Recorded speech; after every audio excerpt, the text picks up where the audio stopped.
As primeiras pesquisas depois da aliança entre Marina Silva e o PSB mostraram um aumento das intenções de voto para o candidato do PSDB, senador Aécio Neves. E certamente com a estrutura que o PSDB possui no país, tem todas as possibilidades de chegar ao segundo turno e disputar a eleição. Eu creio que o resultado dessa pesquisa anima a oposição. O senador comemorou ainda o resultado de mais uma audiência pública para debater o Plano Nacional de Educação, o PNE, do qual é relator. Especialistas e representantes do governo e dos conselhos de educação falaram sobre os problemas na área, como má gestão, falta de incentivos, de recursos e pouca valorização dos professores. E falaram da importância de o PNE apontar as fontes de financiamento para a educação. Os recursos estão no Tesouro Nacional, no orçamento da União, na receita pública global da União, dos estados e dos municípios. Portanto, a origem é o contribuinte que paga impostos. É de lá que virão esses recursos. Não vejo razão para ficar discutindo se o dinheiro para a educação tem que vir do petróleo. Pode vir da agricultura, da indústria, do comércio, de todos os setores da economia, enfim.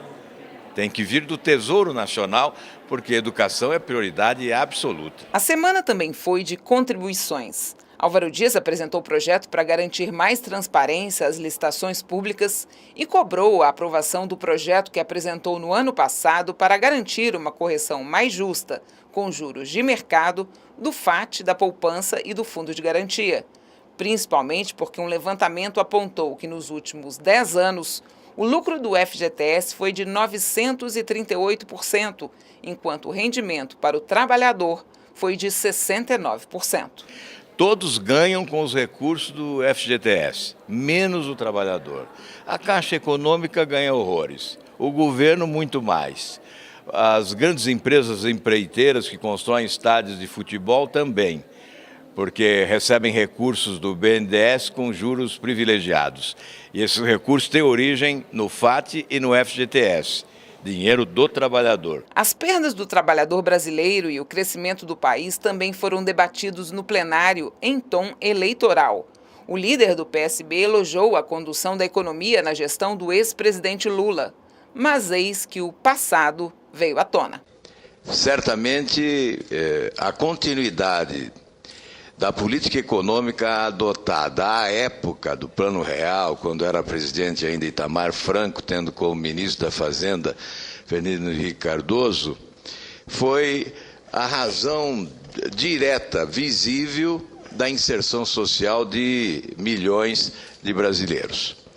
Em relação ao crescimento econômico, talvez Vossa Excelência não tenha tido esta intenção, mas ao afirmar que no governo Lula o país voltou a crescer, deu a entender que antes não crescia.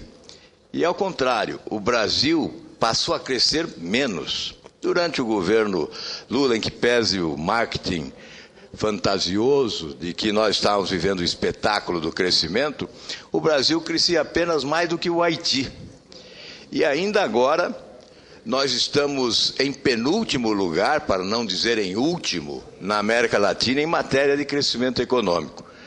Portanto, nós não podemos nos conformar com os índices de crescimento do nosso país, que são incompatíveis com a grandeza nacional.